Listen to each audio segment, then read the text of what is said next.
Amado Padre que está en los cielos, santo, santo, santo es su nombre. Glorificado sea por los siglos de los siglos, oh Dios. Nos da mucho gusto estar aquí ante su presencia, porque sabemos, Señor, que esto es lo más bonito que puede pasarnos, comparecer delante de usted. Y queremos suplicarle que, para que tampoco lo hagamos con esa familiaridad irreverente que algunas veces el ser humano muestra, usted, Señor, nos ponga ese grado de conciencia de lo que significa estar delante de usted. Y haya en nosotros, Señor, ese espíritu de reverencia y de respeto ante su santo nombre.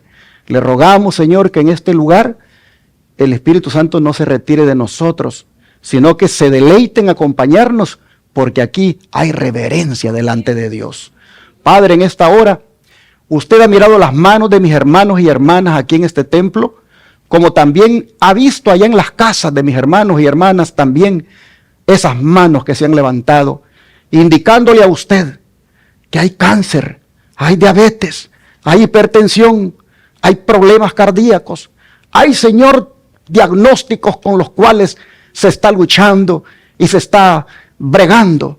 Pero, Señor, en esta hora clamamos porque usted tenga misericordia de todos nosotros y que ponga su mano poderosa sobre todos los dolientes, sobre todos los que padecen enfermedades, aún sobre aquellos, Señor, que quisieron venir hoy al templo y por esa condición se tuvieron que quedar en casa. Ponga su mano poderosa en ellos, Señor. Le pedimos por aquellos que incluso escribieron en el chat de YouTube, allí, Señor, poniendo la petición de su corazón. Usted ya la leyó, usted ya miró a esa persona. Solo le pedimos que haya en gracia todo delante de sus ojos y usted les conceda, Padre, esa petición de su corazón. Pero aquí, Señor, hay una lista, empezando por Catalino Solís, que en el hospital le han desconectado todos los cables, todo lo que tenía prácticamente artificial, y ahora lo han dejado allí para que, según los hombres, ya descanse en el momento que sea necesario. Pero aquí, Padre, tú no has dicho la última palabra todavía. Él sigue vivo. Él está allí. Y rogamos, porque si así es tu voluntad, le prolongues la vida. Que los médicos, la ciencia médica y todos puedan ver que el último que tiene la palabra para que un ser humano viva o muera es Cristo Jesús. Así que, Señor, te rogamos por él, que tu misericordia lo acompañe, lo ayude. Y si fuera ya en tus planes que él descanse, Señor, que descanse sereno, que descanse en paz, porque él tiene la esperanza bendita de la resurrección. Padre, también te rogamos por los cumpleañeros de este día, de mañana y de un día de estos, como son Irma Rivera, su nietecito Pablo, su yerno Alex, y también Alexia Sinkin, Janet Salazar. Todos estos, oh Señor, reconociéndote a ti como el dador de la vida, reconociendo que viven gracias a ti, respiran gracias a ti, se mueven gracias a ti, sus facultades siguen intactas gracias a ti, de manera que el homenaje es para ti como el dador de la vida. Oh Dios, al cumplir otro año más, bendícelos y al mismo tiempo que tu Espíritu los guíe por las sendas de justicia, que tu Espíritu, Señor, les muestre el camino en el que deben andar. Y te rogamos que al cumplir otro año más, una vida de gratitud sea la que te ofrezcan de aquí en adelante. Llénalos de salud a cada uno. Y así, Padre, también queremos pedirte por la sanidad de la familia Sinkin, pues tú sabes cómo siguen quebrantados de salud. Pedimos también, Señor, por los hijos de Nelly Nájera, por el dolor incluso que existe en la familia por la pérdida de un ser amado. Rogándote, Padre, que tanto la familia Sinkin como los hijos de Nelly Nájera, todos, oh Señor, sean alcanzados, trayendo para ellos sanidad y consuelo en estos momentos difíciles. Pero Padre, te pido por Norma Alvarado, nuestra hermanita de la Iglesia del Aire, fiel, que allá en Nueva York lucha contra ese cáncer. Ya ayer, Padre, hemos tenido una conversación donde quedó fortalecida y lista para aceptar lo que tú le quieras dar. Pero en esta hora vuelvo a clamar por ella, para pedirte misericordia y para rogarte que si así lo quieres, le prolongues más su existencia. En tus manos te la pongo, Señor, y te ruego que no le tenga miedo a lo que pueda venir, que ella tenga fortaleza, mucha fe y mucha esperanza, que tú das a tus hijos lo que es mejor para ellos. En tus manos te la pongo en este día. Y como hiciste milagros en sábado, oh Dios, qué hermoso sería que hoy en sábado pongas tu mano poderosa sobre ella y extirpes el cáncer que ha llegado a los pulmones, que tú reprendas esa enfermedad y salga de su vida. Asimismo, Padre, te rogamos por Cristina Herrera, quien allá en Monterrey lucha contra la vida. También, Señor, en el afán de que sobreviva, la tienen también entubada. Pero te rogamos, Señor, que tu misericordia sea con ella, que tú la alcances y que pueda, Señor, Cristina Herrera ver otra vez una oportunidad más que tú le concedes. Bendícela, Señor, y sácala de ese hospital en victoria. Oh Dios, te rogamos por la salud de la familia de Isabel González, porque hay quebranto.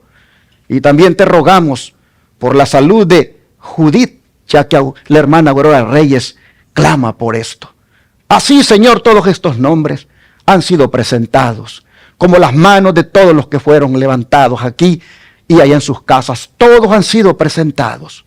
Todos, oh Señor, saben que no hay otro médico más que solamente tú. Todos saben, Señor, que nadie tiene más poder que solamente tú. Por lo tanto, Padre, todos confían en ti y esperan de tu mano lo que tú les vas a dar. En tus manos, Señor, los ponemos, como también a los pacientes que van a llegar mañana a Shepherd, rogándote, Dios, por estos pacientes, para que ahí se encuentren también con el médico de médicos, para que tú toques sus cuerpos y los restaures, para que se vayan de ahí contentos, dando testimonio del gran poder de Dios. Y así, Padre, después de haber abierto el corazón para expresarte todo esto, ahora queremos abrirlo para que tú deposites tu palabra en nosotros. Y te rogamos, Señor, que de la misma manera como tú has estado atento escuchando nuestros clamores, así también estemos atentos al mensaje de este día, porque es un mensaje, Señor, de lo cual casi no se predica. Yo mismo, Padre, es primera vez que voy a predicar de esto y me he quedado sorprendido. Así que te ruego que mis hermanos también sean alcanzados por tu Espíritu Santo y puedan ver cuán importante es que esto sea algo real en nosotros. Por favor, te ruego que tu Espíritu Santo dirija este mensaje y prepare el corazón de nosotros para recibirlo. Y no solo recibirlo, sino obedecerlo. Te lo pedimos todo, Padre, en el nombre de Cristo Jesús. Amén. Este día vamos a reflexionar en una característica del pueblo remanente de la que muy pocas veces se predica. Como adventistas del séptimo día, nos identificamos con las dos grandes características de Apocalipsis 12:17. Que guardamos los mandamientos de Dios y tenemos ¿qué cosa? El testimonio de Jesucristo, que es el espíritu de profecía. Estas dos verdades forman parte de nuestra identidad y damos gracias a Dios por eso. ¿Cuántos agradecen al Señor por eso, hermanos? Pero hay otra característica que pasa desapercibida con frecuencia por ministros, por líderes de iglesia y por miembros de iglesia. Una característica que el profeta Ezequiel presenta en un contexto profundamente solemne justamente antes de que se ejecute el juicio sobre Jerusalén. Es una cualidad, hermanos, que aquellos que reciben la señal protectora de Dios deben tener. Si nosotros deseamos comprender qué clase de pueblo está preparando el Señor para el tiempo final y qué significa recibir su sello, no podemos pasar por alto, mis hermanos, esta característica. Por eso he titulado el tema de esta mañana: antes que Cristo venga, habrá un pueblo que gime y clama. Abramos la Biblia en Ezequiel capítulo 9, versículo 4. Libro de Ezequiel, capítulo 9, versículo 4.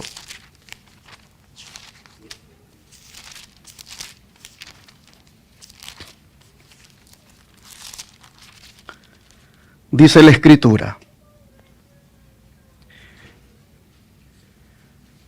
y le dijo Jehová, pasa por en medio de la ciudad, por en medio de Jerusalén, y ponles una señal en la frente a los hombres que gimen y claman a causa de todas las abominaciones que se hacen en medio de ella.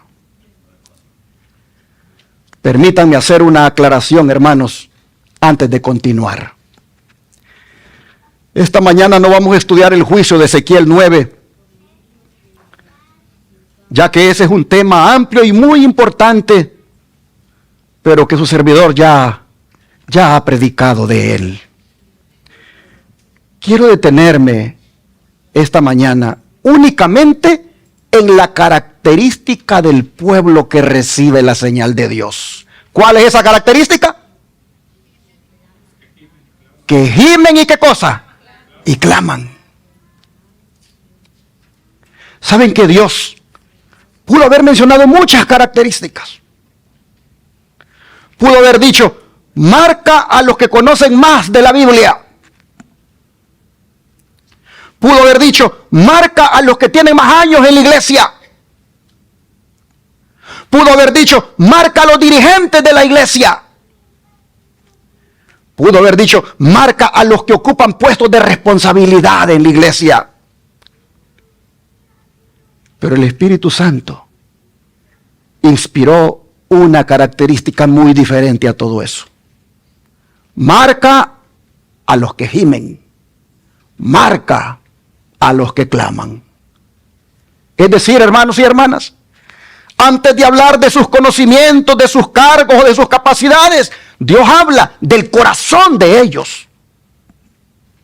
Porque el pueblo que Dios va a sellar antes de la venida de Cristo, hermanos, será un pueblo que todavía posee una conciencia sensible. Mientras el mundo se acostumbra al pecado, ellos todavía lloran por él.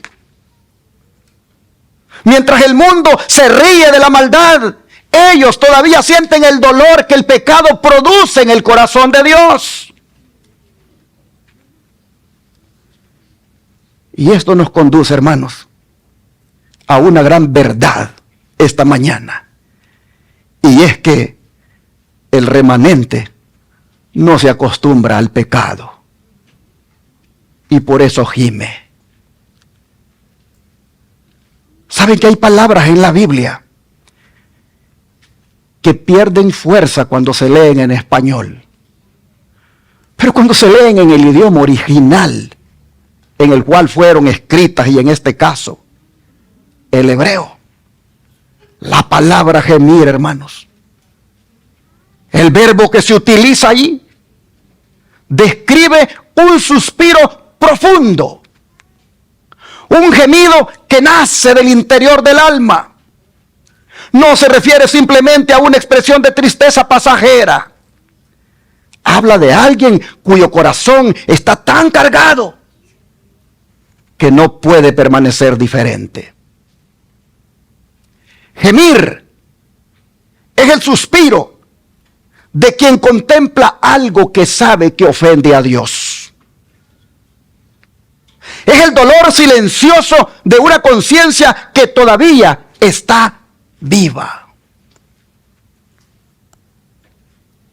¿Alguien aquí ha suspirado alguna vez por eso?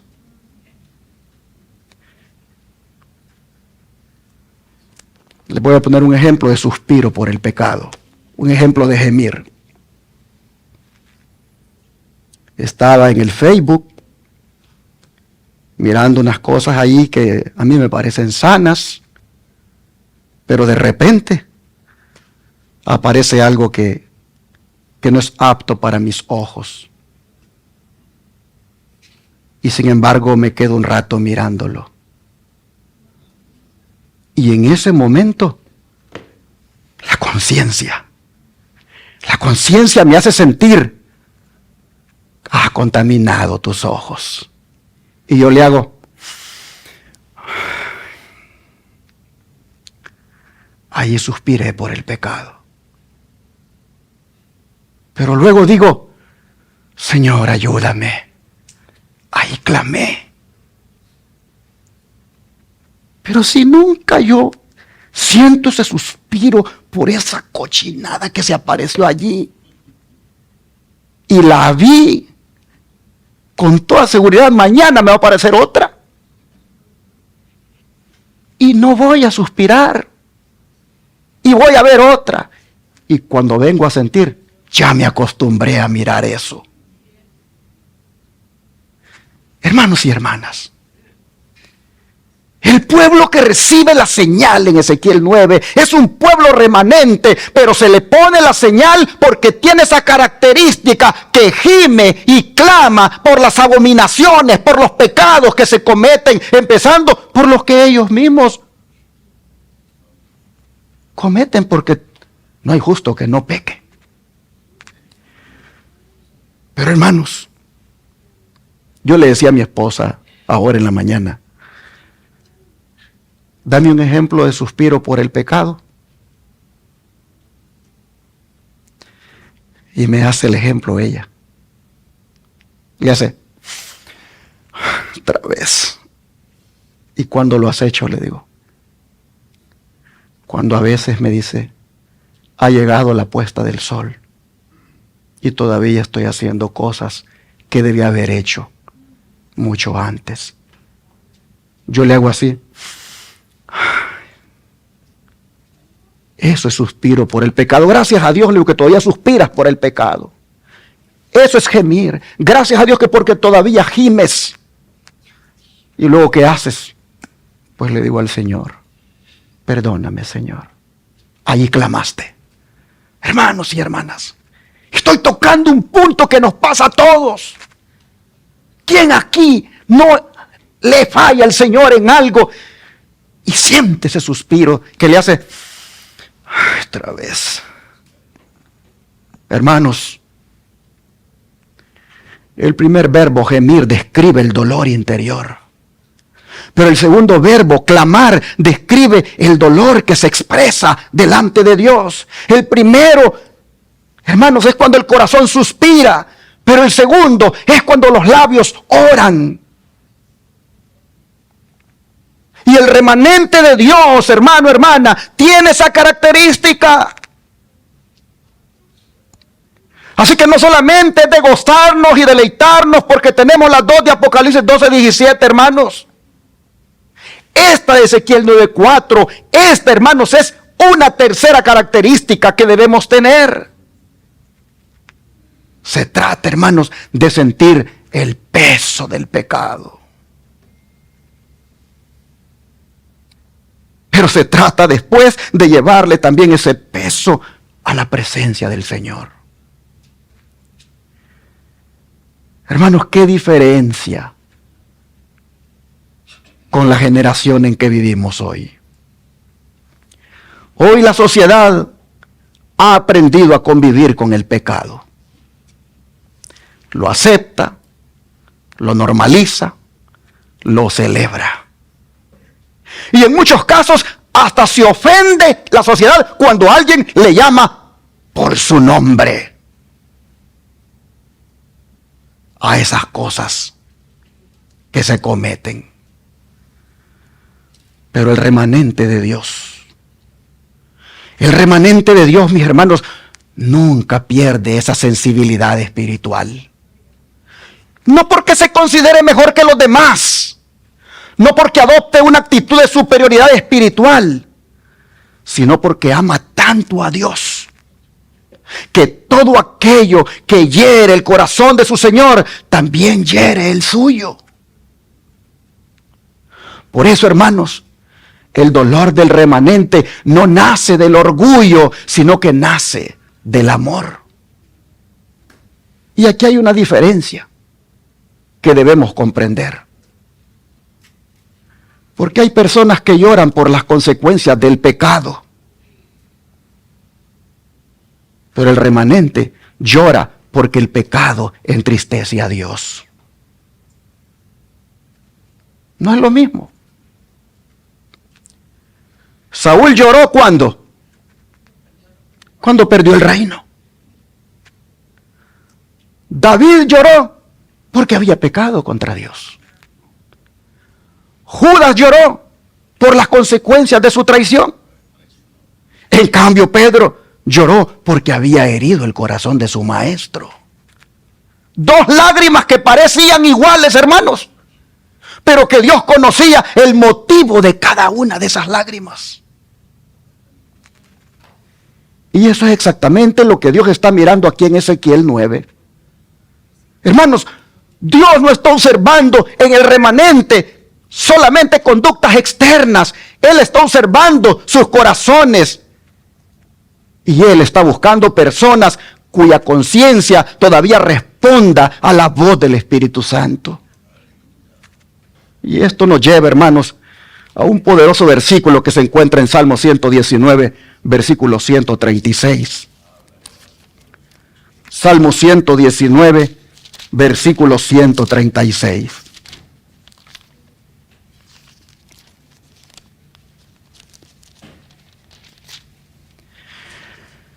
Escuchen este texto, hermanos. Salmo 119, versículo 136. Escuchen a este siervo lo que dice. Ríos de agua descendieron. ¿De dónde, hermanos? De mis ojos. ¿Por qué cosa, hermanos? Porque no guardaban tu ley. Oh, hermanos, detengámonos un momento.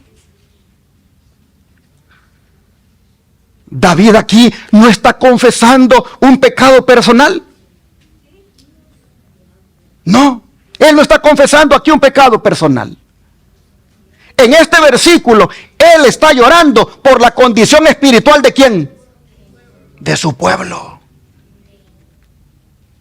Él contempla cómo la ley de Dios es despreciada, cómo los mandamientos son ignorados, y eso está produciendo en él un profundo quebranto. Observe, hermano, que David no dice simplemente, me entristecí o derramé algunas lágrimas. No, no, no. ¿Qué dice él, hermanos? Ríos de agua, dice, descendieron de mis ojos. Oh, hermanos, esa es una imagen poética de un llanto abundante y profundo. El pecado que David observa alrededor, a él no le resulta indiferente, hermanos. Lo afecta interiormente al punto que dice, ríos de agua descendieron de mis ojos. Y aquí hay algo importante, hermanos, porque esas no eran lágrimas de sentimentalismo. Eran lágrimas de que él tenía una conciencia sensible a Dios. Porque cuanto más cerca él está de Dios, más dolorosamente percibe aquello que está en oposición al carácter de Dios. Me llama la atención cuando él dice, ríos de agua descendieron de mis ojos porque no guardaban. La razón de sus lágrimas, hermanos, Miren ustedes cuál es. Él no dice, lloro porque me persiguen. Lloro porque me han hecho daño. Lloro porque las cosas no salieron como yo quería. No, hermanos. Aunque el Salmo 119 habla de enemigos, de persecución y aflicción, aquí en el versículo 136, la causa de sus lágrimas son los pecados de otros. Porque no guardaban, dice. Hermanos, eso es lo que demuestra, es una espiritualidad profunda en este siervo. El salmista ha llegado al punto donde le duele lo que a Dios le duele. Él no está observando el pecado desde una posición de superioridad tampoco, diciendo, mira qué malos son ellos. No, no, no. Está llorando. Oh, hermanos, esa diferencia es fundamental. Porque una cosa es condenar al pecador y otra cosa es llorar porque el pecado está destruyendo al pecador y lo está también haciendo deshonrar a Dios. ¿Y qué es lo que ve David que las personas no guardan? Tu ley. Tu ley, dice. Y aquí encontramos, hermanos, la verdadera razón del dolor. Mire que no dice que esas personas estaban simplemente violando normas sociales. No, hermanos, dice tu ley. Para el salmista, hermanos, la ley pertenece a Dios.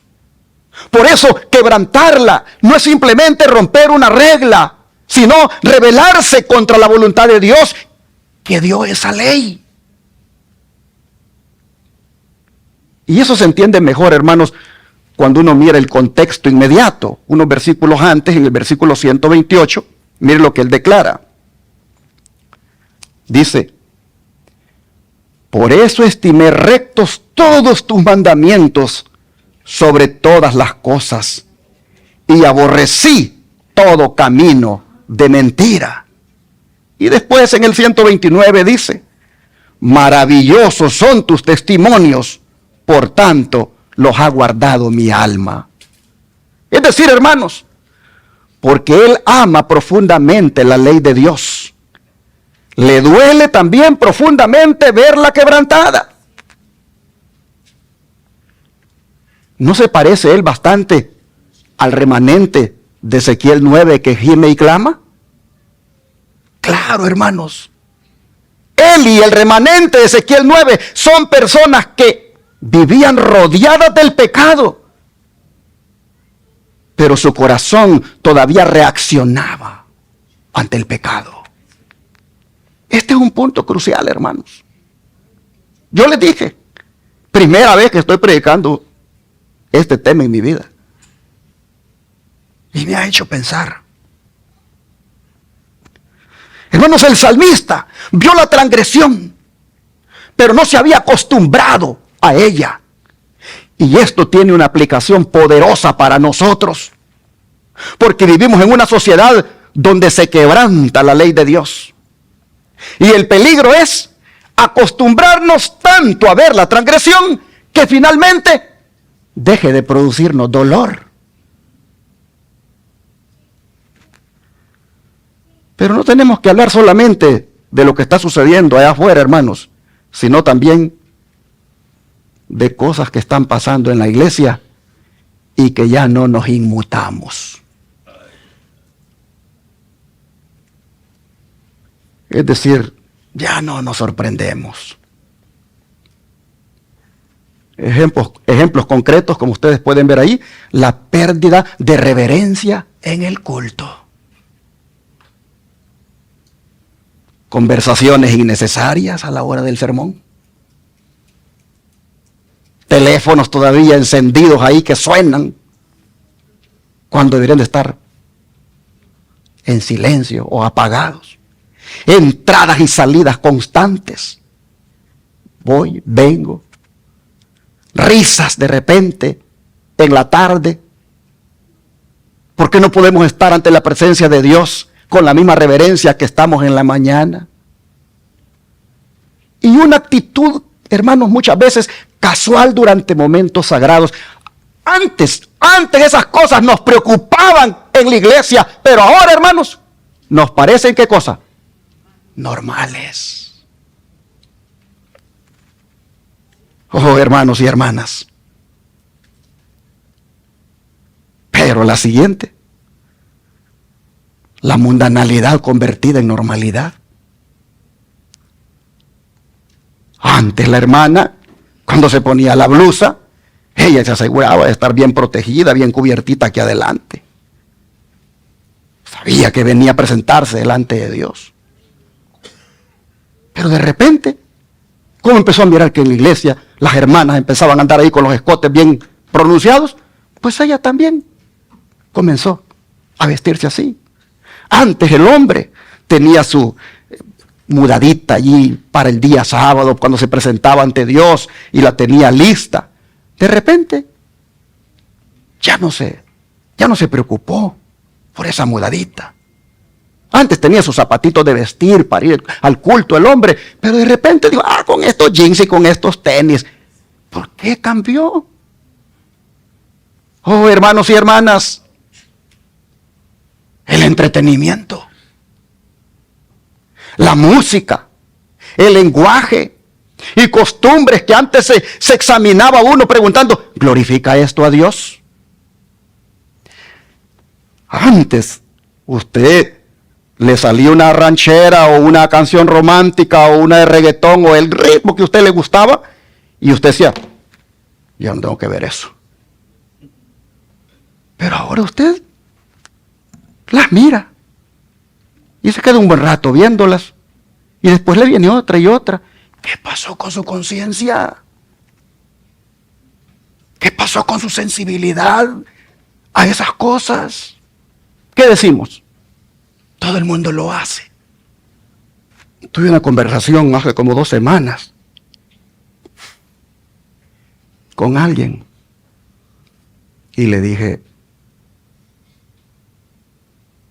hay que enseñarle, le dije, a los niños que nosotros los cristianos no usamos joyas. Hay que enseñarle a nuestros hijos que nosotros los cristianos nos vestimos decentemente y en orden. ¿Y sabe lo que me dijeron? Todavía te asustas por esas cosas, me dijeron. Mi pastor predica con tamaño anillote todos los sábados, ahí delante de todos nosotros. Y los niños en la iglesia ya andan con cadenas, ya andan enjollados y ya andan igual que el pastor, porque el pastor solo les muestra el anillo, pero ellos se fueron más allá. ¿Por qué te sorprendes? Tú te asustas por eso, me dice. Si eso ya es normal en la iglesia. Todo el mundo lo hace ahora. Yo solo le dije, wow, le digo, qué triste es que lo veas normal. Qué triste es que lo normalices y que tú lo veas como algo que no hay que sorprenderse. Hermanos y hermanas, cuando la mundanalidad se convierte en normalidad en la iglesia y usted ya no se asusta y usted ya no se preocupa por eso, esa es una señal, hermano, hermana, de que la sensibilidad hacia el pecado o para con el pecado o ante el pecado, usted, hermano, hermana, la está perdiendo.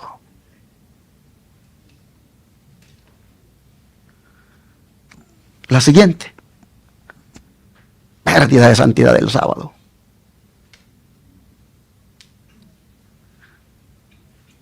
Hoy se volvió normal comprar y vender en sábado. Hoy se volvió normal entretenerse en cosas seculares en sábado.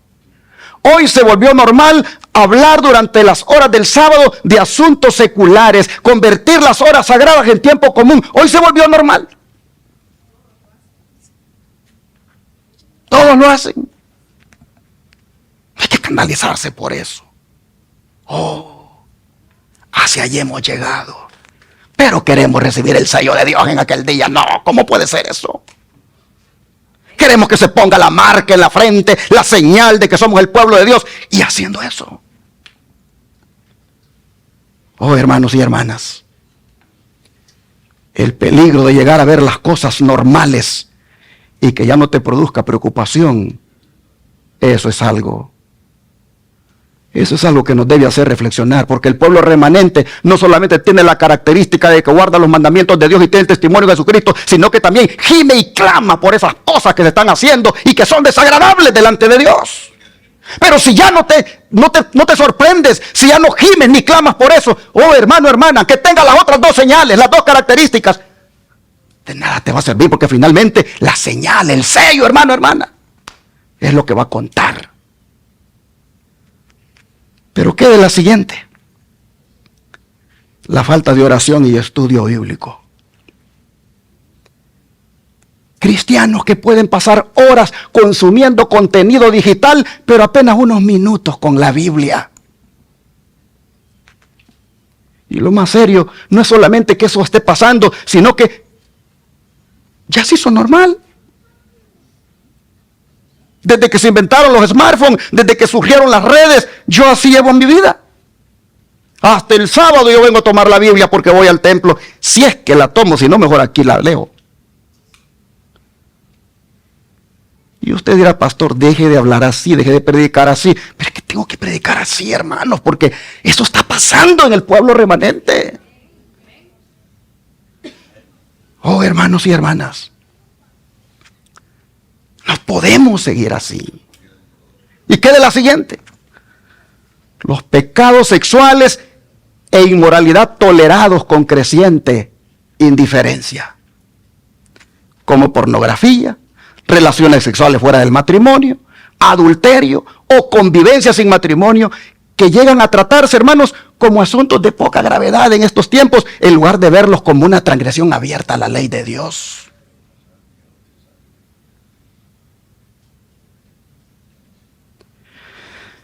Vamos avanzando. La siguiente. Matrimonios y familias cristianas destruyéndose sin que nos duela suficientemente.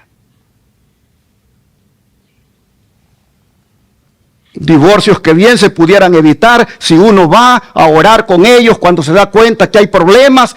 Hermanos, consejos que uno pudiera ir a dar, pero que sin embargo venimos y decimos, es otra familia más con problemas y todos tenemos problemas.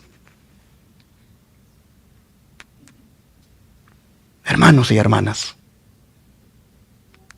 tiene que dolernos los hogares que se están destruyendo. Tiene que dolernos los hijos de la hermana que se están descarriando. Tiene que dolernos esa familia, hermanos, que se está desmembrando. Tiene que dolernos y debemos ir a orar con ellos. Pero si solo oímos que están pasándola mal, que esto y esto está sucediendo y decimos, otra familia más con problemas en la iglesia. Y ahí me quedo de brazos cruzados. Bueno, la siguiente. Chismes, murmuración y destrucción de reputaciones. Podemos condenar pecados visibles y al mismo tiempo sentarnos a hablar de los defectos de un hermano sin sentir que estamos tratando con algo que también ofende a Dios. El libro de Santiago habla de eso.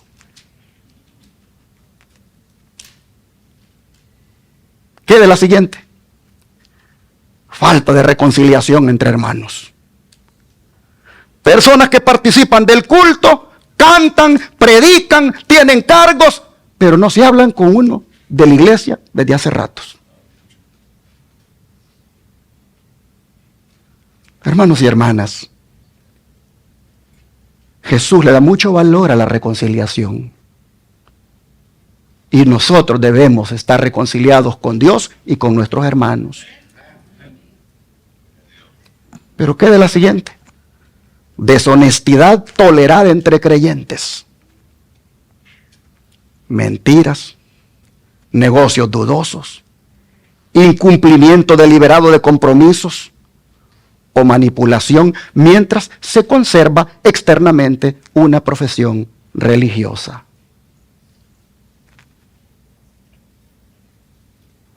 Una hermana me dijo una vez: pastor, le compré un carro al hermano tal de aquí de la iglesia. Pero el carro, pastor, no servía. Prácticamente al segundo día de usarlo, se desbarató. Y cuando fui con el hermano me dijo: no, yo se lo di bien saliendo de aquí. ¿Qué hago, pastor? Hermanos, son cosas, negocios chuecos, cosas que se hacen a veces que no hay honestidad. Bueno, hermanos, pero quede la siguiente. Miren que este sermón que no lo voy a terminar porque apenas voy aquí. Indiferencia hacia las personas que se están perdiendo. ¿Cuántos aquí antes eran bien misioneros? Levanten su mano. No la quieren levantar. ¿Cuántos aquí antes salían a tocar puertas bajo el sol, bajo el frío? ¿Cuántos? ¿Cuántos lo siguen haciendo? Gracias a Dios. Ay, mire, bendito sea el Señor. Pero ¿cuántos hay que un día lo hicieron, pero luego se acomodaron y ya no hicieron esa obra? Ya no sintieron indiferencia para con los que se están perdiendo. Hermanos, esta es una de las más profundas cosas que muchas veces pasamos por alto. Celebramos cultos entre semana, nos gozamos, pero ya no lloramos por el que se está perdiendo. Ya no lloramos por aquel que está descarriado, hermanos. Y tampoco hacemos esfuerzos por ir a buscarlas. Y yo agregaría una más después de esas 10. Y es, hermanos, la pérdida de nuestra propia sensibilidad espiritual. Podemos escuchar un sermón que antes nos habría quebrantado, pero que ahora no nos hace sentir nada.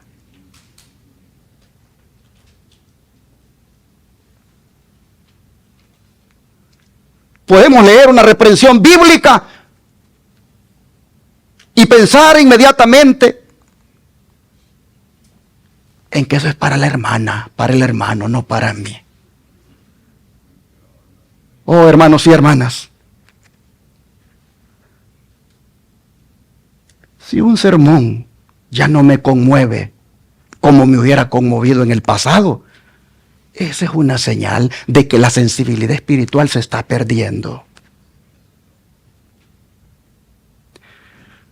Hermanos y hermanas, el problema no es solamente que esas cosas que están en la pantalla estén pasando en la iglesia. El problema es, hermanos, que puedan estar ocurriendo tantas veces que llegó el día en que a nosotros ya no nos inmuta, ya no nos sorprende, ya no nos duele, ya no nos lleva a caer de rodillas.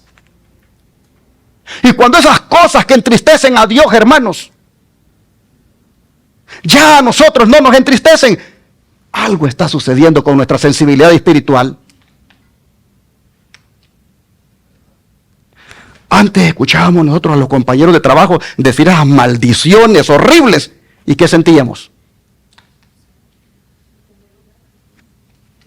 No queríamos oír eso. Pero ya nos acostumbramos tanto a oír de esas maldiciones, ya no sentimos nada. Hermanos, antes nosotros oíamos de la inmoralidad y sentíamos tristeza, pero ahora la inmoralidad está por todas partes.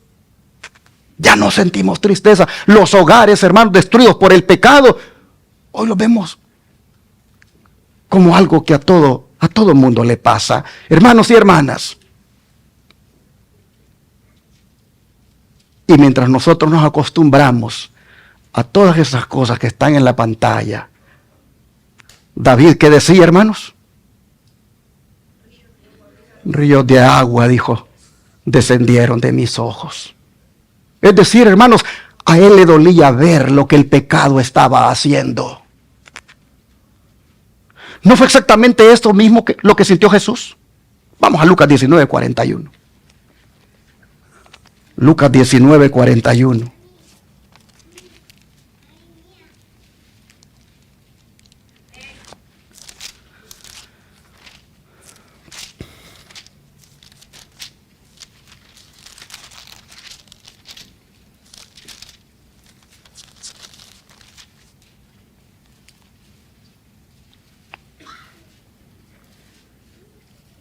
Y cuando llegó cerca de la ciudad, al verla, ¿qué hizo el Señor, hermanos? Lloró sobre ella. ¡Wow! Qué versículo más conmovedor este, hermanos. Miren cómo reacciona el corazón de Cristo ante el pecado. Y ante las personas que están caminando inevitablemente hacia su ruina. Miren cómo Cristo reacciona. Cuando todos estaban celebrando, ¿qué estaba haciendo Jesús aquí? Llorando. Hermanos, el Señor sabía lo que la ciudad de Jerusalén todavía no comprendía. Mientras la multitud veía una celebración, Cristo miraba una tragedia. La multitud veía al Mesías entrando en Jerusalén. En cambio, Jesús veía a Jerusalén rechazando a su Mesías en tan pocos días más adelante. La multitud veía el presente, pero Cristo veía las consecuencias futuras. Por eso el texto dice, lloró sobre ella. Y aquí está, hermanos, el corazón del versículo. Lucas está utilizando aquí un verbo que expresa un llanto visible. Oh, hermanos, no es simplemente que Jesús sintió tristeza interior. Él exteriorizó, hermanos, su dolor. Y observen algo importante, hermanos. Jesús no está llorando por lo que Jerusalén le va a hacer a él. Él está llorando, hermanos, por lo que Jerusalén se está haciendo a sí misma al rechazarlo. Dentro de pocos días al Señor lo arrestarían, lo golpearían y lo crucificarían. Sin embargo, en este momento, Cristo no está llorando por ese sufrimiento, hermanos. Está llorando ¿por quién? Por ellos. Oh, hermanos, esto nos permite contemplar el carácter de Cristo. El pecado, hermanos, provoca la ira santa de Dios, pero también produce dolor en el corazón de Dios, porque Dios conoce perfectamente las consecuencias que va a traer sobre aquellos a quienes Él ama. Y esto, hermanos, queda todavía más claro cuando seguimos leyendo en el versículo 42. ¿Qué dice el versículo 42? Diciendo, oh, si también tú conocieses, a lo menos en este tu día, lo que es para tu paz. Mas ahora está encubierto de tus ojos. Wow, hermanos. Jesús aquí no está anunciando fríamente una sentencia, hermanos, sino que está lamentando una oportunidad que Jerusalén está desperdiciando. Jerusalén, hermanos, había tenido delante de ella aquello que podía traerle paz, pero lo estaba rechazando. Y los versículos 43 al 44 anuncian entonces, hermanos, el sitio y la devastación que vendría sobre la ciudad. Leamos. Porque vendrán días sobre ti, cuando tus enemigos te rodearán con vallado, y te sitiarán, y por todas partes te estrecharán, y te derribarán a tierra y a tus hijos dentro de ti, y no dejarán en ti piedra sobre piedra, por cuanto no conociste el tiempo de tu visitación. Aquí el Señor, hermanos, está profetizando el juicio sobre la ciudad y sus habitantes. Pero qué amor el de Jesús. Antes de anunciar el juicio, primero derramó lágrimas. Eso significa, mis hermanos, que las lágrimas de Cristo nos muestran el corazón de Dios. Porque Cristo dijo, el que me ha visto a mí, dijo, ¿qué cosa? Entonces yo te pregunto, ¿Dios llora? ¿Por quién llora Él? Por nosotros, mis hermanos. El pueblo que recibe la señal en Ezequiel 9 está reflejando también el mismo corazón de Jesús.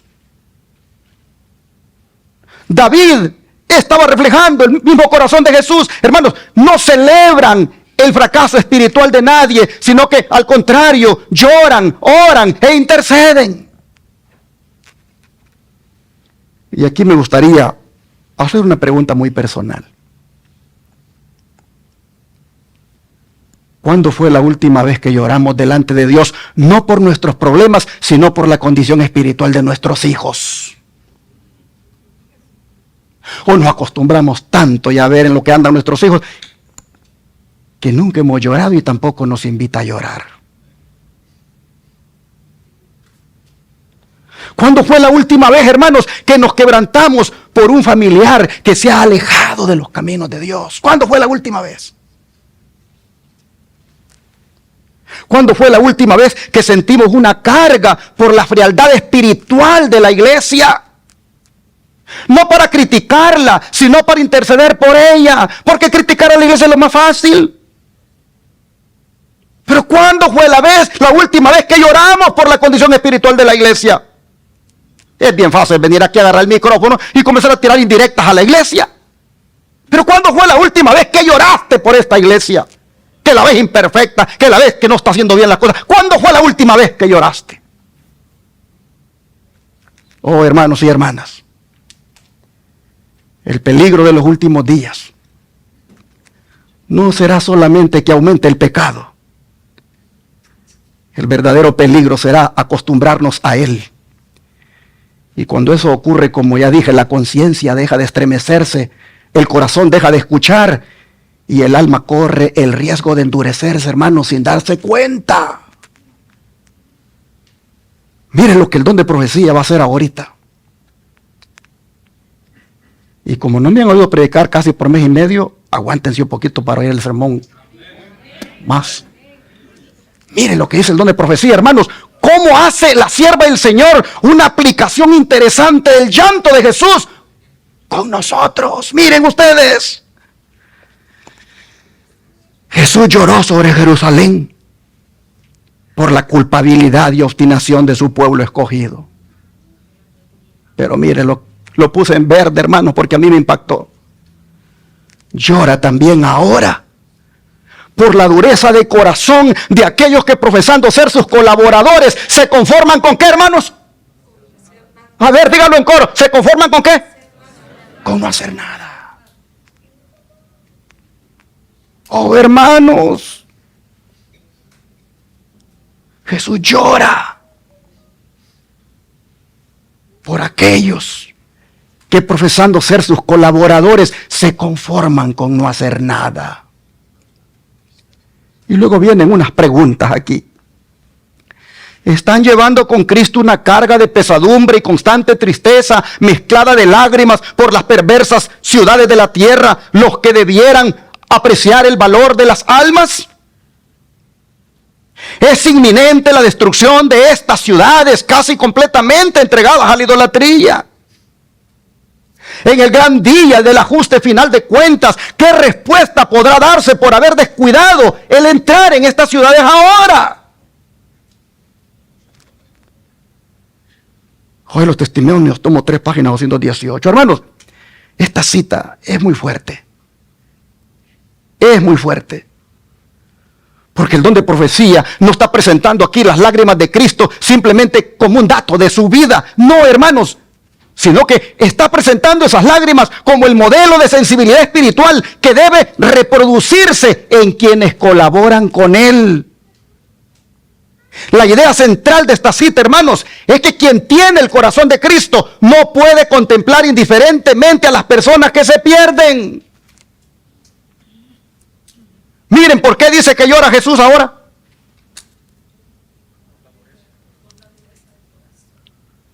Por la dureza de corazón de aquellos que, profesando ser sus colaboradores, se conforman con no hacer nada. Primero lo vimos llorando por Jerusalén, pero ahora está llorando ¿por quién? Por sus colaboradores. ¿Y quiénes son sus colaboradores? Nosotros, hermanos.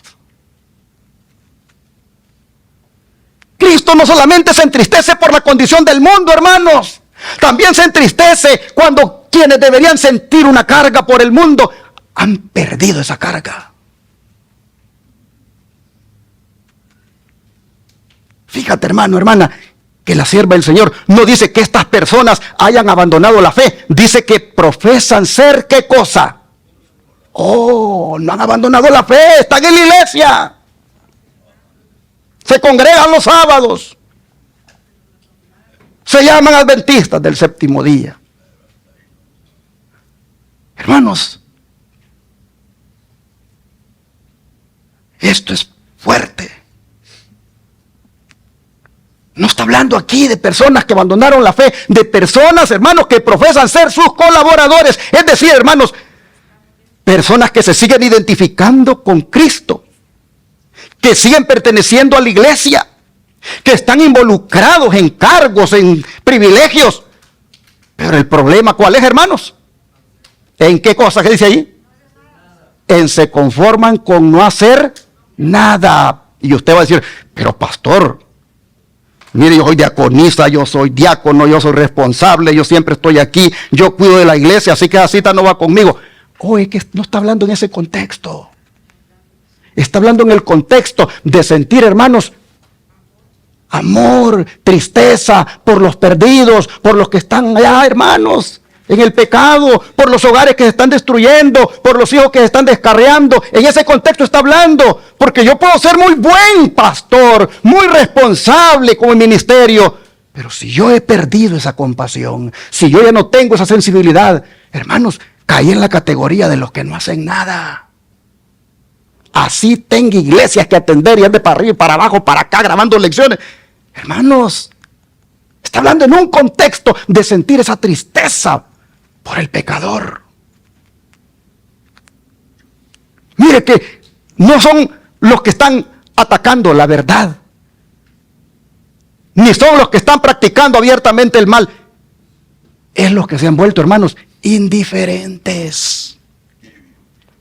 Hermanos, hay pecados de comisión, pero hay pecados de ¿qué? De omisión. Es decir, saber que las almas se pierden, saber que Cristo quiere alcanzarlas, pero haberme acostumbrado a no hacer nada por esa obra. Eso es un pecado. Exactamente. Y ahora viene la pregunta crucial de la cita, hermanos. ¿Están llevando con Cristo una carga de pesadumbre y constante tristeza mezclada de lágrimas por las perversas ciudades de la tierra, los que debieran apreciar el valor de las almas? Ese es el contexto. Mira, que no dice solamente están teniendo cargos en la iglesia, los están cumpliendo fielmente. Mira, que no dice están trabajando para Cristo, sino que dice están con Cristo llevando ¿qué cosa? Una carga. Hermanos, ¿cuál es esa carga? La carga de la salvación de las almas.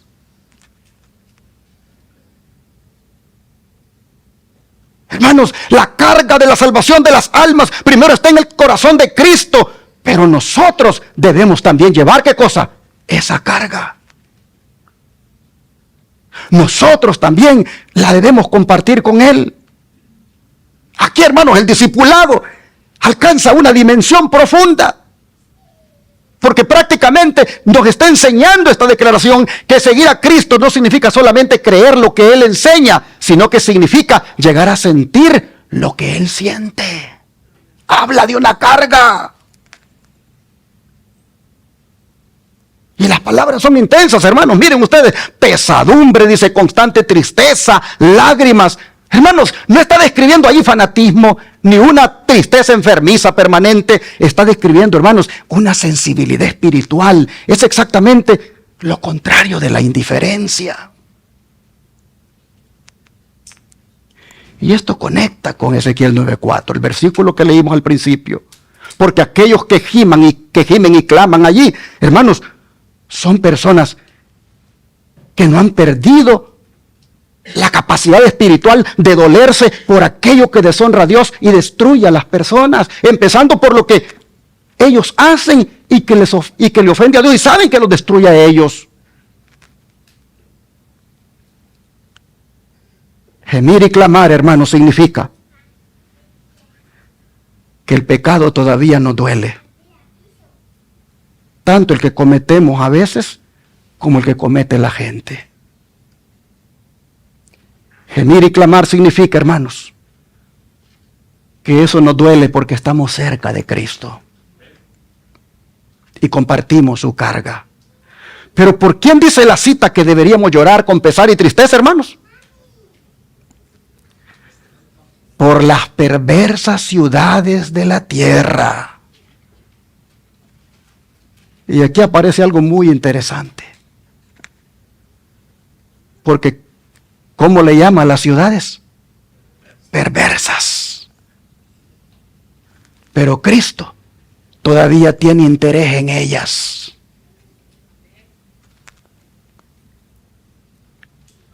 Todas las ciudades grandes, hermanos, son ciudades perversas.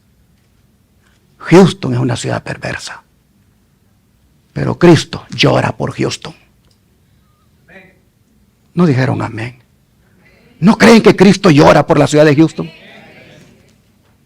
Hermanos,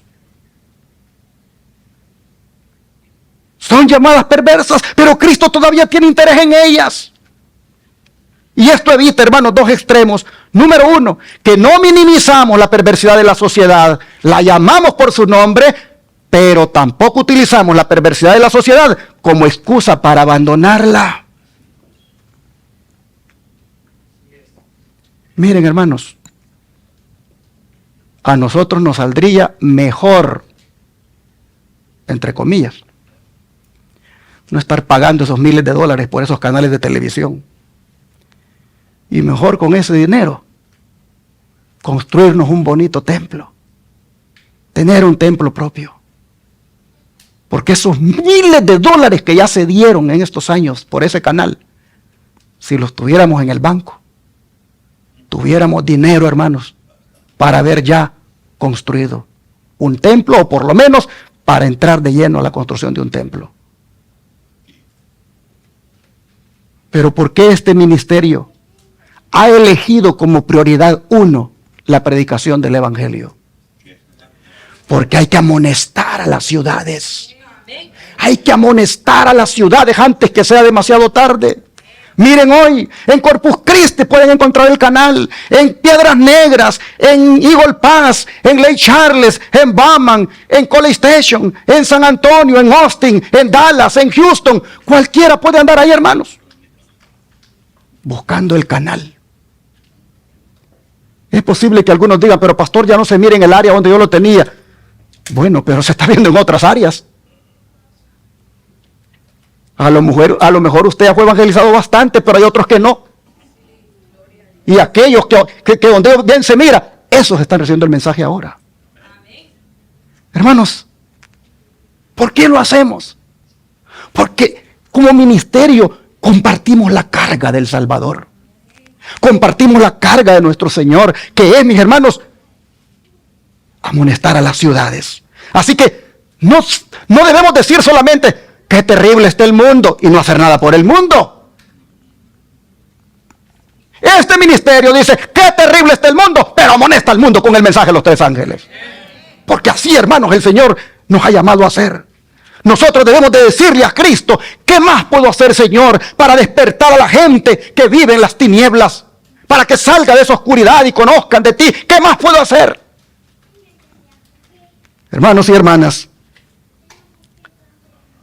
el gemido bíblico nunca debe convertirse en una contemplación pasiva del mal. El verdadero gemido termina convirtiéndose en clamor, en intercesión, en testimonio y en misión. ¿Por qué tenemos un departamento en la iglesia que se llama obra qué? Misionera. Y otro que se llama obra médica misionera. Porque esa es la misión de la iglesia.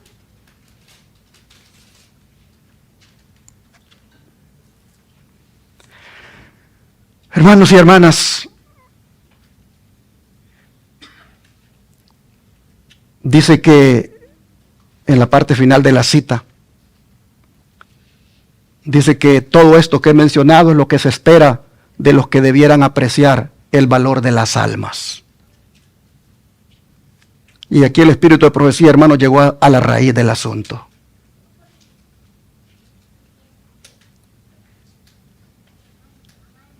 Hermanos y hermanas, ¿cuánto vale una persona para Cristo?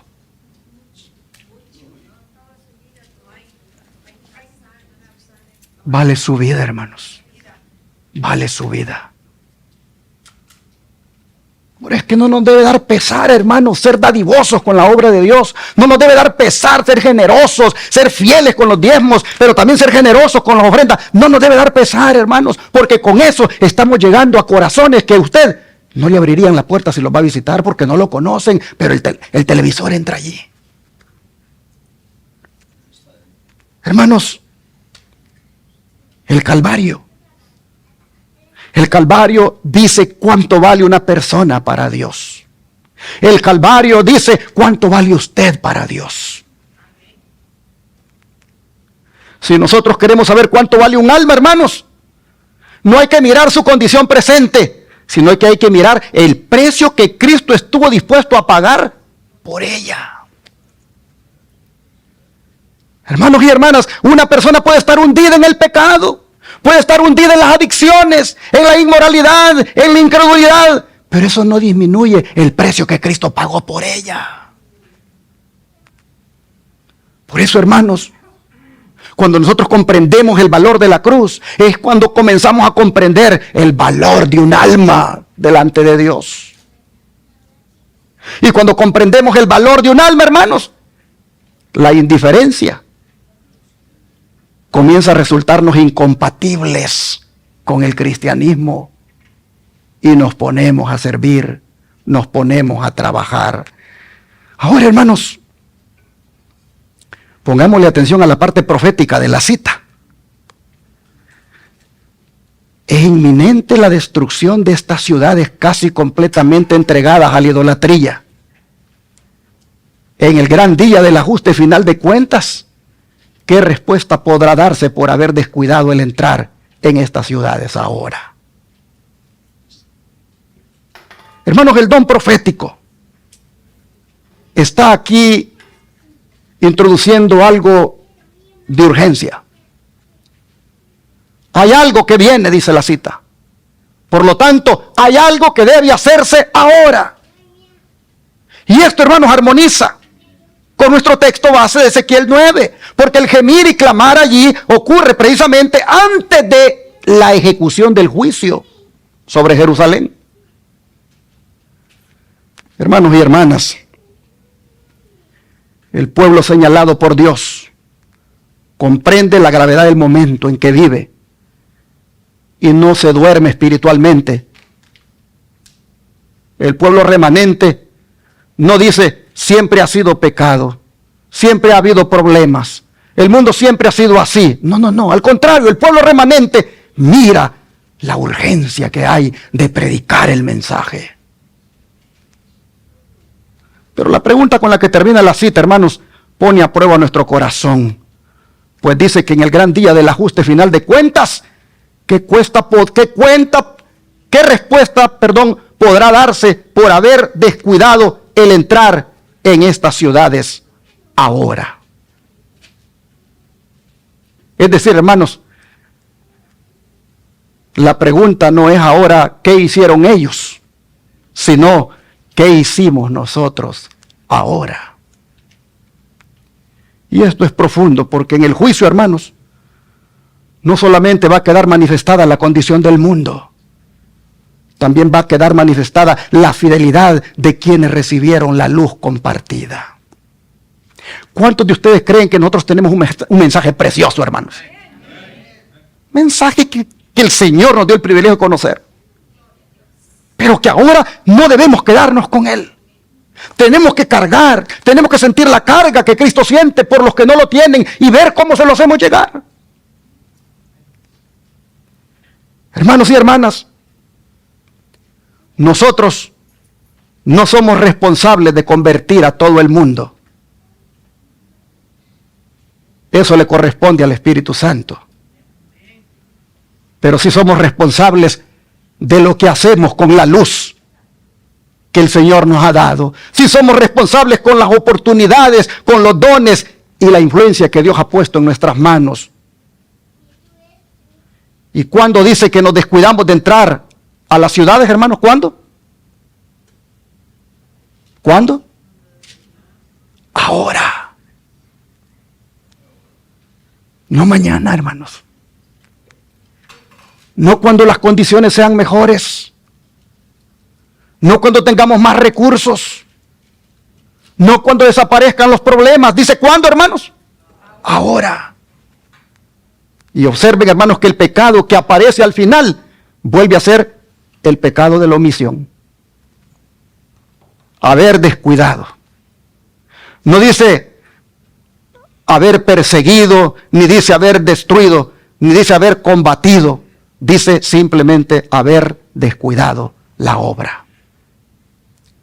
Por eso, hermanos, esta cita se convierte en un examen para nosotros hoy. No basta con preguntarme, ¿estoy participando de las abominaciones que están sucediendo ahora?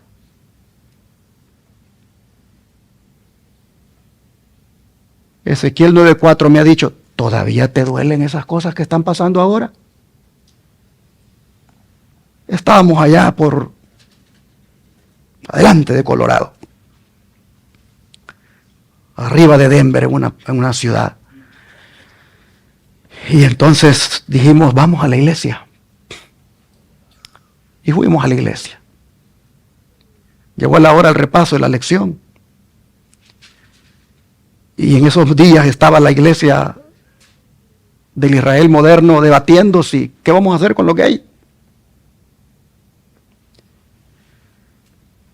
Y me recuerdo que a la hora del repaso de la lección levantó la mano una hermana y dijo, a los gays, dijo ella, hay que amarlos y hay que recibirlos en la iglesia. No hay que discriminarlos y debemos de tratarlos igual que a todos los hermanos. Entonces surgió la pregunta, ¿también darles privilegios? ¿También que sean ancianos? ¿Que tengan cargos en la iglesia? Dijo, si los vamos a recibir en la iglesia, recibámoslos con todos los privilegios. Y yo, hermano, yo lo oía, pero en eso levanté la mano y le dije, hermanita, estoy de acuerdo que no hay que discriminarlos. Estoy de acuerdo que no hay que amarlos. Estoy de acuerdo, hermana, de que si ellos llegan aquí, hay que darles la bienvenida. Pero de allí a que ministren al pueblo, a que ministren con los privilegios, eso es otra cosa, hermana. Pero hermanos y hermanas, ya se estaba normalizando de parte de los hermanos en esos días ese asunto. Eso fue hace varios años, de manera que ahora eso está. Ahora tenemos ancianos gay, tenemos pastoras lesbianas, tenemos hermanos ocupando privilegios. Ese tipo de personas que practican esas cosas. Se normalizó. Antes era un escándalo, hoy no. Es normal. Hermanos y hermanas, wow, voy a tener que adelantarme porque quiero terminar ya. Mire todo lo que voy a pasar aquí, porque quiero hablarles de este hombre, ya para ir terminando.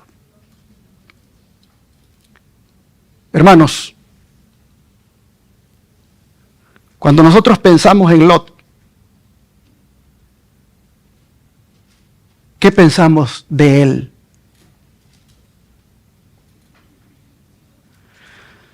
Hermanos, nosotros cuando pensamos en Lot siempre recordamos sus errores. Recordamos cuando escogió las llanuras del Jordán. Recordamos cuando fue poniendo las tiendas ahí cerca de Sodoma. Y recordamos la tibieza espiritual de su familia. Y ciertamente la Biblia no oculta esos errores. Pero hay un detalle, hermanos, que muchas veces pasamos por alto de este hombre. Y es que a pesar de haber tomado malas decisiones, él nunca dejó de reconocer que el pecado es pecado. Mire cómo lo dice 2 de Pedro, capítulo 2, versículos 7 y 8. 2 de Pedro, capítulo 2, versículos 7 y 8.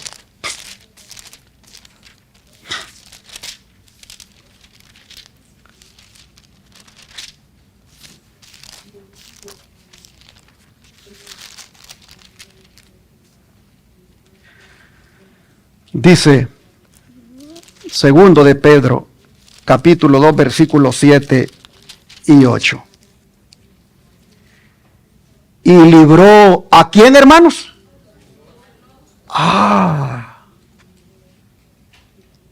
Y libró al justo Lot,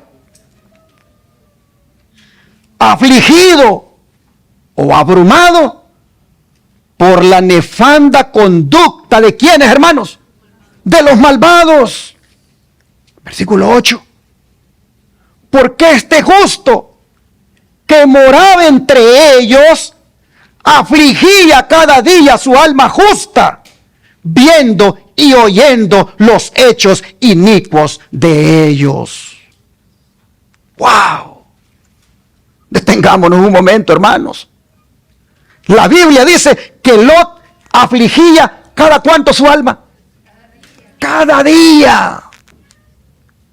Hermanos, no era un dolor ocasional el que él sentía por los habitantes de Sodoma y Gomorra, hermanos. Era diario el dolor que él sentía.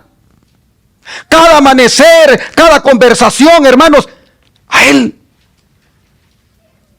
le daba eso del suspiro, el gemir y el clamar por los habitantes de Sodoma. Cada escena que él contemplaba, hermanos, en las calles de Sodoma. Cada acto de inmoralidad que él veía en las calles de Sodoma. Todo aquello, hermanos, le producía una carga en su corazón. Y pregunto, hermanos,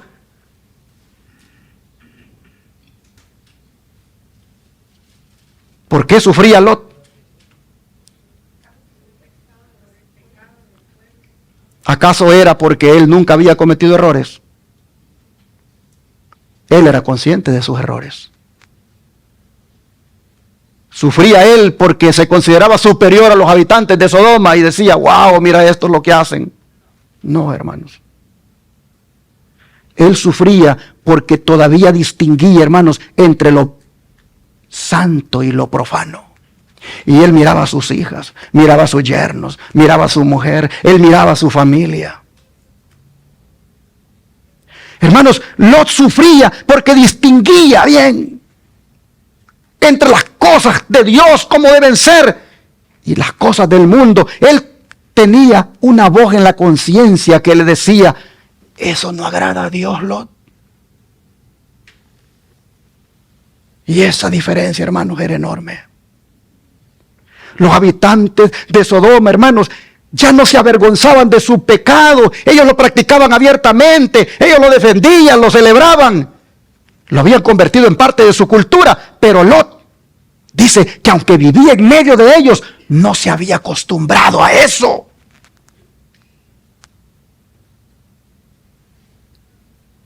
Y eso es lo que Dios está buscando en su pueblo remanente ahora. Que no se acostumbre a que porque todos andan maquillados, pues yo me voy a maquillar también. A que porque todos andan enjollados en la iglesia, yo me voy a enjollar también. A porque todos son irreverentes en la iglesia, yo también voy a ser irreverente. Hermanos, Dios está buscando un pueblo peculiar. Un pueblo que se distinga. Oh, hermanos, el remanente no es un pueblo perfecto, sí. Es un pueblo que todavía llora por lo que hace llorar a Cristo. No critica lo que mencioné desde el punto de vista de condenación, sino que lo ve, lo dice, pero le duele en el corazón de que esas cosas estén pasando y no se acostumbra a eso, de manera que termina haciéndolo igual. Hermanos y hermanas, mientras el mundo normaliza el pecado, el Espíritu Santo mantiene viva la sensibilidad de los hijos de Dios. Yo les pregunto, ¿por qué fue destruida toda la ciudad de Sodoma y Gomorra? ¿Por qué? Porque todo mundo, hermanos, lo normalizó. La sociedad de Sodoma y Gomorra lo normalizó el pecado. Todo mundo se acostaba hombre con hombre, mujer con mujer. Hermanos, la sociedad aceptó eso. Hoy estamos igual. La iglesia lo ha normalizado. El mundo lo ha normalizado. No nos sorprende, hermanos, que cuando los juicios de Dios caigan inclusive sobre la iglesia. No dice que el juicio comienza primero por ¿quién? Por la casa de Dios.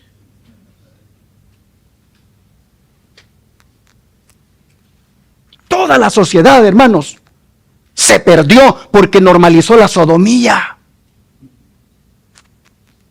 Por eso el llamado de Dios sigue siendo el mismo. Y ahí voy terminando. Filipenses 2:5. El llamado de Dios sigue siendo el mismo, hermanos. Miren lo que dice Filipenses 2:5.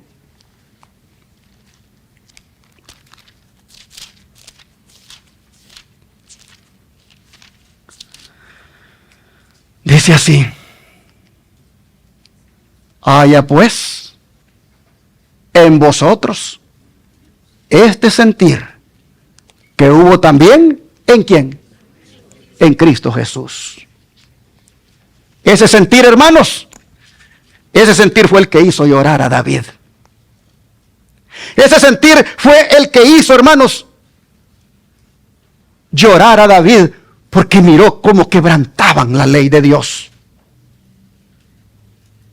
Ese sentir es el que hizo llorar a Cristo sobre Jerusalén. Ese sentir es el que hizo gemir a Lot en medio de Sodoma. Y ese sentir, hermanos, es a los que distinguió en Ezequiel 9. Y por eso recibieron la señal en su frente. Hermanos y hermanas, ese es el mismo sentir que nosotros debemos sentir hoy, ¿sí o no, hermanos? Es el mismo sentir. Pero quizá alguien está preguntando en esta hora: pastor, ¿y qué sucede si yo esta mañana reconozco que he perdido mi sensibilidad, pero la quiero recuperar? Es posible que alguno en esta hora se esté preguntando: yo reconozco, pastor, que he perdido la sensibilidad, muchas de las cosas que usted ha mencionado, pero yo la quiero recuperar. ¿Qué hago? ¿Qué hago si cosas que antes me preocupaban espiritualmente ahora ya no me afectan? ¿Será que yo puedo recuperar esa sensibilidad? La respuesta es sí.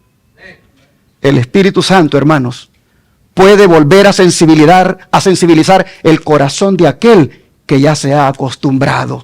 ¿Pero cómo? De esa manera: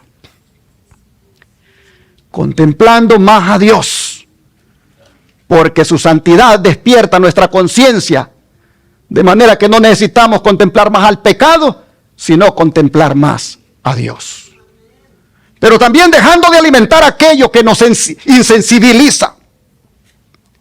Porque lo que contemplamos repetidamente, hermanos, nuestra conciencia lo puede llegar a normalizar. Si tú ya viste que cosas que miras en el teléfono te han llegado a insensibilizar, de manera que es tomando la Biblia, sueño es el que te entra, pero mientras estabas en las redes estabas bien despierto. Y si cuando vienes a la iglesia, los himnos, ¡ay, qué aburrido! Porque en la semana son otras cantos, los que escuchas otras canciones. Hermano, hermana, si tú quieres que la sensibilidad espiritual vuelva, deja de ver esas cosas que te han vuelto insensible a las cosas del Señor. Pero también, hermano, hermana, permitiendo que la palabra vuelva a confrontarnos. Es decir, leyendo la Biblia, preguntando, Señor, ¿me estás hablando a mí? ¿Me estás diciendo a mí esto? Y luego, hermanos, también respondiendo inmediatamente cuando el Espíritu nos reprende, no endureciendo nuestros corazones, pero también, hermanos, pidiéndole al Espíritu Santo que nos convenza. Y por último, acercándonos más al corazón de Cristo por las personas.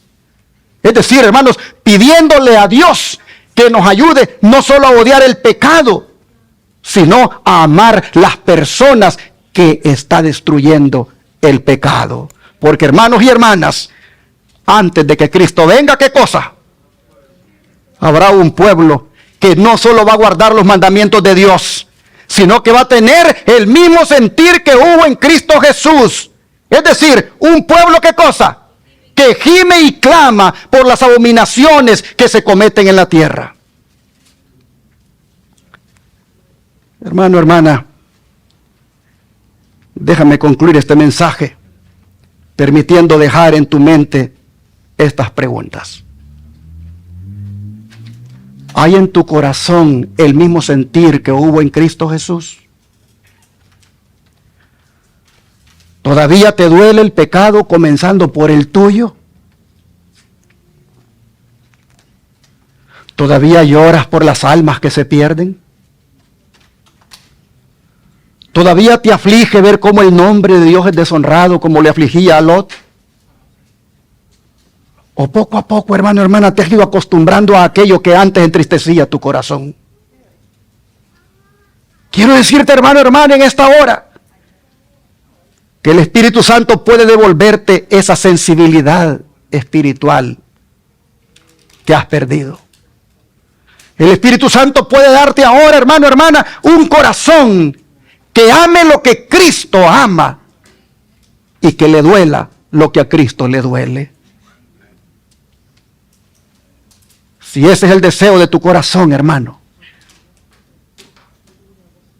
si tú quieres decirle al Señor este día, no permitas que me acostumbre al pecado. Dame el mismo sentir que hubo en Cristo Jesús. Hazme crecer en santidad. Hazme parte de ese pueblo que gime y clama por las abominaciones que se cometen en la tierra. Si ese es tu deseo, hermano, hermana, quiero invitarte a que te pongas de pie. ¿Hay alguien en esta hora que quiera decirle al Señor, devuélveme la sensibilidad espiritual? Y si no la has perdido, que le quieras decir al Señor que nunca la pierda, Señor. Mientras estás de pie, vamos a cantar el himno Más Santidad Dame, el 411, y después haremos la oración de entrega al Señor por esa decisión que estás haciendo de que no quieres perder la sensibilidad espiritual si no la has perdido, y que quieres que el Espíritu Santo te la devuelva si ya la hubieras perdido. Vamos a cantar el himno, hermanos. 411, Más Santidad Dame.